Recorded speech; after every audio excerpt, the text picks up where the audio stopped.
I'm not a big horror fan at all. Like, I don't like slasher films. I don't like really grotesque stuff. If it ties into a story that's more of a terror story and it happens to have some grotesque stuff in there, I can deal with it. Like, I love I always talk about this movie, Event Horizon. Oh, right? Yeah. It's a terror movie. It has some horror elements to it, but it's a terror movie. It's a science fiction horror, which is like different kind of horror than normal horror. And I like it. And there's some gross shit. I mean, that movie's, 30-something years old now? 40, maybe? Yeah. There's some gross shit and really intense stuff in that movie that I wouldn't have watched if it was like a defined horror slasher kind of movie. So Gittles loves all this stuff, and he loves also really bad movies. So it's hard to pick and choose when to trust Gittles on his movie reviews. But you can always trust me on my movie reviews. No, because there's stuff that you love that sometimes I just go, I can't fucking get this, why he loves it. But the times when he tells me and he goes, Eric, you would like this movie, I do usually trust his opinions on these things. And you're talking about seeing a movie in the theater. Usually, I don't really feel like I missed the theater experience seeing a certain movie. Like, I go and see some action stuff, the superhero stuff. When I watched Maverick, finally, I kind of looked and I go, man, maybe I should have watched that in the theater. You know, there's not many movies that I think that. But years ago, a horror movie came out that you told me the experience of what you had in the theater. And it was already out of the theater at that point when I decided I was going to watch the movie. So I watched it. Hereditary or Midsummer? Hereditary. Oh, yeah. Right. So there's a scene. If you haven't seen it, tough shit. It's spoilers. There's a scene where there's a girl hanging out of the window of a car and her head gets slammed brutally into a telephone pole. And Gittles tells me this. He explained this without me even knowing the scene. He goes, there's a scene that we're all sitting there. And this was kind of an added level of fun to watching the movie because I didn't know what the scene would be. He goes, there's a scene in this movie, and Gittles goes, Eric, we're all in there. There's a bunch of people in the theater. We're watching this. There's a scene where you could hear the air being sucked out of the room because everybody just exhaled like in pure panic of this one scene that you don't expect. Yeah. Okay, so I'm watching. That scene came in. I paused the movie, and I remember texting Gittles. Eric texted me. He goes, like, "Is this the scene you're talking about?" And you said, "Yes, it is." Oh my god, dude, that scene! Because for people here who haven't seen Hereditary, slight spoiler here because it's been out for like 5 years. Girl now. Gets her head hit into a telephone pole. Spoiler. There you go. But here's the thing: there's 3 different situations that's happening at the same time. She's having an allergic reaction from the nut allergy that was in the cake. Oh yeah. They're trying to rush her to the hospital. Forgot about that. There's another thing going on, and all she does is stick her head out the window to get some fresh air to breathe as the brother is slowly drifting off the road, and just bam, and it's just silent, and it's just him sitting there. You don't see it coming. You can't even telegraph that this is going to happen. You literally have no idea that this is going to happen. You don't see the pole coming up like, oh my god, it's going to happen, and then it happens. You just think, and they don't even set it up in a way. Like sometimes if they hold a shot too long, that means if they're in the foreground so close, something's happening in the back that you're going to need to pay attention to, because the movies need to lead you, I guess, most of the time. Yeah. It's just a shot like, almost like when Billy Corgan just sticks his head out of the ice cream truck singing "Today is the Greatest." You don't think he's going to have his head slammed into a telephone pole. Exactly. It feels that kind of nonchalant. And she kind of does the same thing. She's having problems breathing, and she just sticks her, like she's needs help breathing. Boom! Like within a second, and you went, and then it's on the ground. And dude, like, it was... I paused and I wrote to Gil. I'm like, was this what are you talking about? Dude, like, you just thinking about it. Like, just like even you mentioning that, like, brings me back to that exact moment in the theater, because it was such a visceral reaction that every single person in the theater had, because no one was expecting it. Like, not a single person. The only thing you heard was just like just that, like people breathing, and someone in the background, fuck.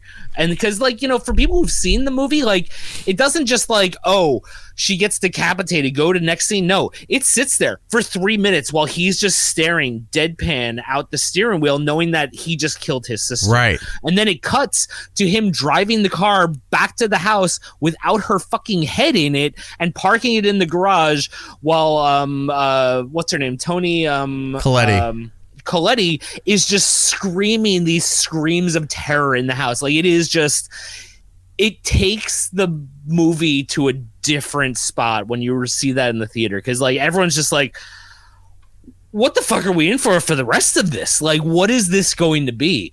And it's funny because it's the same guy who did Midsummer. And when I saw Midsummer on the second viewing of it, when the guy jumps off the cliff and they come up and just bash his head with the hammer, yeah, a guy in the back row just went, nope. Got up, walked Oh, yeah, out, you told me right that. He walked right out the emergency door.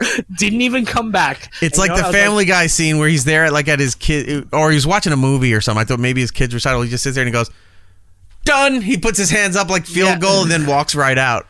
Yeah, it was like that. And you know what? And I thought to myself, after I'd already seen the movie, I'm like, you know what? That guy's smart.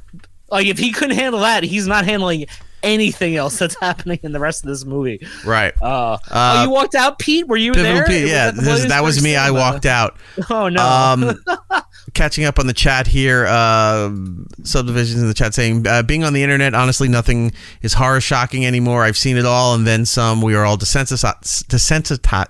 That word now. Desensitized. Yes, I agree with you, but then there's still some times where they catch you off guard and you're like, wow, I really am not 100% dead inside. There's some shit going on. I told Erik to not watch a movie, and then he watched it, and he's like, wow, that movie was fucked up. And I was like, dude, I told you not to watch that because it traumatized me. This is part of the minor downsides of doing a show together so long, you and I, is that you're telegraphing what I was about to get to and make that transition to. We've known each other since 6th grade. Pivotal Pete says, look, the older I get, the less stuff can be shaken off. It sticks with you. Yes, that is 100% true. Yep. So we were in the Discord one night. I believe Jordan was in there too, and you guys are talking about, because Jordan's a big we were talking horror about movie. Horrific movies. We were talking about Terrifier 2 and how it's just like, you know, it was this. It's rave reviews, by the way. It's not a movie I'm going to watch, but everybody who likes horror movies and stuff like that online all love that Terrifier 2 movie. I think Gittles just cut out. That's hilarious that his thing just cut out right now. All right, we'll wait to see when he comes back in here as soon as his thing catches up. So what I was going to say is that Terrifier 2 movie, Gittles loves that movie. It's getting praise all over the place. I think even, what did I just see today or yesterday? Sam Roberts has a review piece off from his show there where he was watching Terrifier 2 and praising it. Everyone loves this movie. I really have no interest in seeing it, but everybody else loved it. Power Flash, you'll be right back. Okay, no problem. So, point I was going to get at is we're in the Discord. By the way, if you want to come and join the Discord, feel free to do so.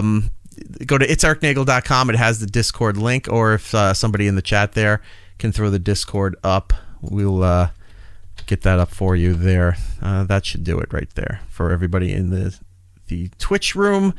If you're in the YouTube room, I don't know if we have a setting to bring up the Discord there, but again, it'seriknagel.com has the link to the Discord. Go join free, be part of the community, blah, blah, blah, blah, blah. Anyway, we're in the Discord room, and they're talking horror movies late at night, and I don't watch a lot of this brutal stuff. I barely watch horror movies to begin with, like I said earlier. And they're going through some really horrific movies. And there's this one movie that had something to do with a guy getting stuck on a landmine that some hunter in Romania told him, like, oh my God, if you move, it'll blow up everything around it. So the guy stuck on the landmine, and then in the midst of trying to help them out and gain their confidence like he's going to help them, he just grabs his girlfriend, throws her against a rock, and starts brutally raping this woman. And it's like, what the fuck is going on here? I don't remember the title in case you actually want to watch this movie, but there's a twist at the end where years later he finds this guy, and I don't know if I really want to give all that away, but what progresses in the rest of the movie you don't see coming, and you go, oh my God, this movie is terrible. Not in the way the movie was made, just in the story of these terrible things happening. This is shit that you would hear over in like probably torture stories and everything that would come out of the Middle East. You wouldn't expect this to be happening in westernized countries, and it did. And you're like, yeah, this was I should not have watched that movie. I should have listened to him and he said, yeah, that's not a movie you want to watch. And I was curious. I went and did it, and I should not have done it. The movie had landmine in the title. Let me see if I can find it here for you. Here it is. It's called Landmine Goes Click.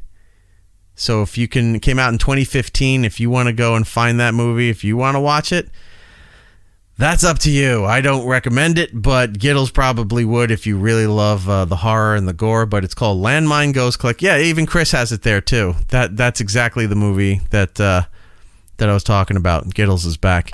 I just told him the whole story about Landmine Goes Click.